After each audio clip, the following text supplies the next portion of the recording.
Sir आपसे जानना चाहूँगा कि सईद मुश्ताक बुखारी साहब जिन्होंने नेशनल कॉन्फ्रेंस से हाल ही में किनारा किया है, वो इसी मुद्दे को लेकर जो है नेशनल कॉन्फ्रेंस से बाहर हुए। क्या आपको नहीं लगता है कि नेशनल कॉन्फ्रेंस में रहते हुए जब नेशनल कॉन्फ्रेंस सत्ता में थी जम्मू कश्मीर में, तब उन्हें एसटी तबके के लोगों की बात करनी चाहिए थी? देखें, बिल्कुल उसमें देखें कुछ कमज़ोरियाँ हमारे लोगों की भी रही होंगी, शायद ऐसा है, या फिर कुछ कमज़ोरियाँ नेशनल कॉन्फ्रेंस की भी होंगी।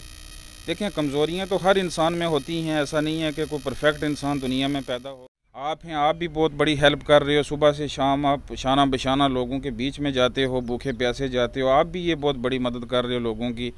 एक दूसरे का मैसेज, तकलीफ़ें एक दूसरे के पास जो हैं वो ईज़िली अपडेट हो रही हैं। लोगों को अगर लगता है कि मैं इस चीज़ के काबिल हूँ तो बिल्कुल इंशाल्लाह मैं ज्वाइन करूँगा, और लोगों की सपोर्ट और दुआएं उनकी अगर साथ हुई।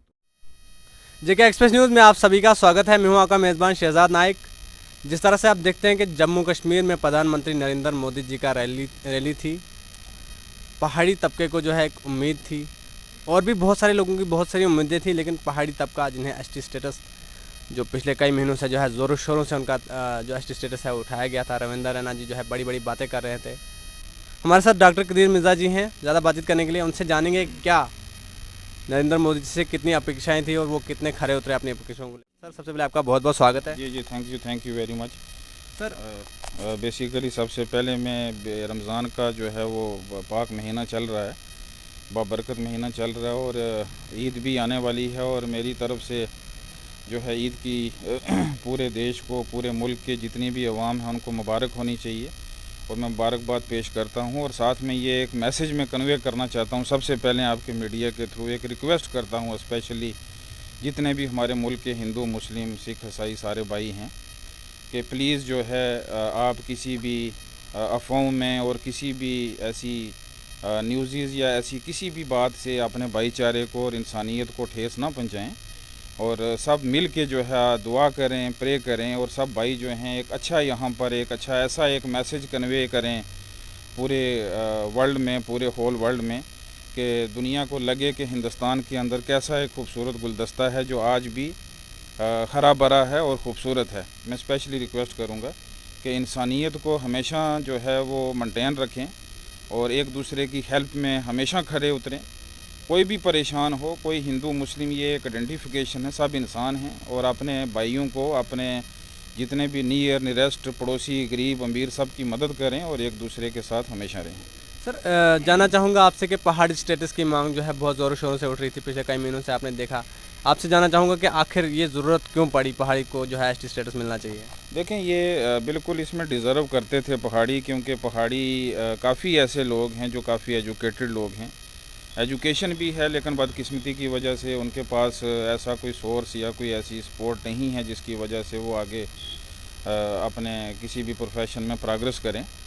बट ये है कि कहीं ना कहीं एक मैं थैंक्स भी करता हूँ पीएम मोदी साहब को, और आगे जितने भी उनके लीडर्स हैं, अमित शाह साहब हैं हमारे जो हैं, उन्होंने एक अच्छा मैसेज, एक अच्छा पॉइंट जो है वो पहाड़ीज़ के ऊपर रखा। पहाड़ियों ने, ये आज की बात नहीं है, ये बहुत पुरानी बात है, इससे पहले भी ये पहाड़ीज़ का जो मुद्दा है ये मेंशन किया गया था जब अटल बिहारी वाजपेयी जी की हुकूमत होती थी। फिर किसी वजह से ये आगे फारवर्ड नहीं हो पाया, लेकिन जो भी है, बट ये है कि ये पहाड़ी डिज़र्व करते हैं, और जो वादे जितने भी लीडर हैं उन्होंने जो प्रॉमिस किए हुए हैं, मैं उनसे फिर से रिक्वेस्ट करता हूँ ईद से पहले, क्योंकि ये बड़ा अच्छा महीना है और दुआओं का जो है वो एक बाबरकत महीना है। मैं सबसे रिक्वेस्ट करता हूँ कि अपने अपने कमिटमेंट्स पे खरे उतरें, और लोगों के भाईचारे को ख़राब ना होने दें, और अगर कोई डिज़र्व करता है तो उसको प्लीज़ वो रिक्वायरमेंट जो है वो इशू कर दें, इससे पहले कि आने वाले टाइम में जो है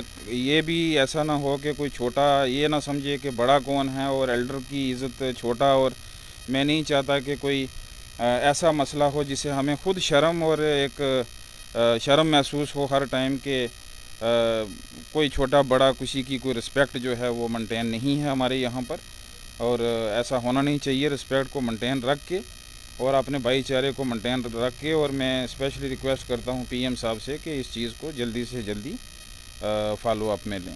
सर आपसे जानना चाहूँगा कि सईद मुश्ताक बुखारी साहब जिन्होंने नेशनल कॉन्फ्रेंस से हाल ही में किनारा किया है, वो इसी मुद्दे को लेकर जो है नेशनल कॉन्फ्रेंस से बाहर हुए। क्या आपको नहीं लगता है कि नेशनल कॉन्फ्रेंस में रहते हुए, जब नेशनल कॉन्फ्रेंस सत्ता में थी जम्मू कश्मीर में, तब उन्हें एसटी तबके के लोगों की बात करनी चाहिए थी? देखें, बिल्कुल उसमें देखें कुछ कमज़ोरियाँ हमारे लोगों की भी रही होंगी, शायद ऐसा है, या फिर कुछ कमज़ोरियाँ नेशनल कॉन्फ्रेंस की भी होंगी। देखें, कमज़ोरियाँ तो हर इंसान में होती हैं, ऐसा नहीं है कि कोई परफेक्ट इंसान दुनिया में पैदा हो गया, कमी हर इंसान में होती है। और उस टाइम जो है अगर लोगों को भी ये इस चीज़ को अपडेट करना चाहिए था और एनसी को भी फॉलो अप में लेना चाहिए था। अगर ये चीज़ हुई होती तो आज हमें इतना भटकना नहीं पड़ता, शुरू से ही अगर इसको कर देते तो ज़्यादा बेहतर था। अब ठीक है, अगर कोई चीज़ अगर फिर दोबारा से रिपीट हुई है, सामने हुई है और सारी दुनिया जानती है, क्योंकि हर इंसान, कोई इंसान नहीं चाहता कि कहीं पर भी भेदभाव या डिवाइड एंड रूल वाली पॉलिसी जो है वो हो, चाहे वो घर हो, चाहे वो मुल्क हो, स्टेट हो, एरिया हो, कहीं भी हो। हर इंसान को जीने का हक है, इक्वल रहना चाहिए। और इक्वलिटी जो है वो किसने करवानी है? वो हमारे जितने एल्डर्स और एजुकेटेड और जो हमारे सुप्रीमो हैं, जो हमारे मुल्क के बादशाह हैं, ये उन्हीं का फ़र्ज़ बनता है कि अपने मुल्क के अंदर ऐसा लॉ जो है वो मेंशन करें कि जिससे हर इंसान इक्वल हो, किसी किस्म का कोई भेदभाव ना हो। तो अगर कोई चीज़ अगर मेंशन की है या करवाई है तो उसको देना चाहिए बिल्कुल, क्योंकि लोग जो हैं काफ़ी अरसे से परेशान भी हैं, मायूस भी हैं। और ज़्यादातर वो लोग मायूस होते हैं, देखें जैसे कोई एक लीडर है तो उस लीडरशिप ने अपनी कॉन्वर्सेशन या अपना मुद्दा अगर लोगों के सामने रखा है तो लोग उसको सुनेंगे और उसी लीडरशिप को फॉलो करते हैं।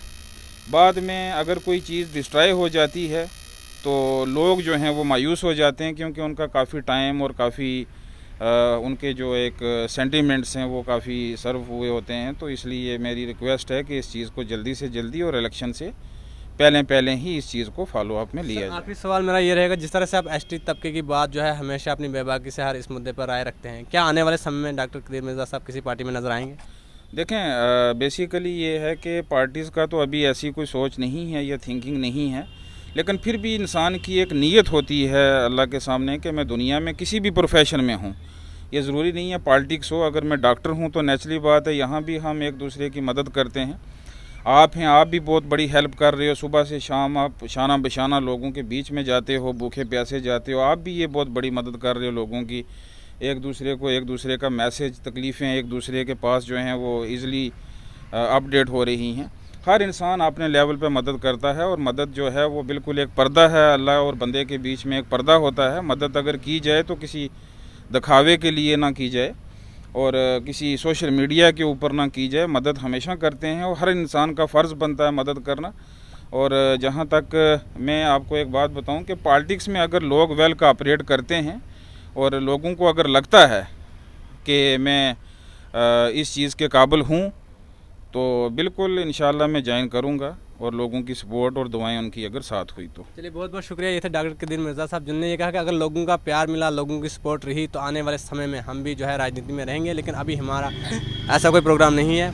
मज़ीद ऐसी और भी खबरों से आपको अपडेट करते रहेंगे। तब तक के लिए अपने मेज़बान शहजाद नाइक को दीजिए इजाज़त।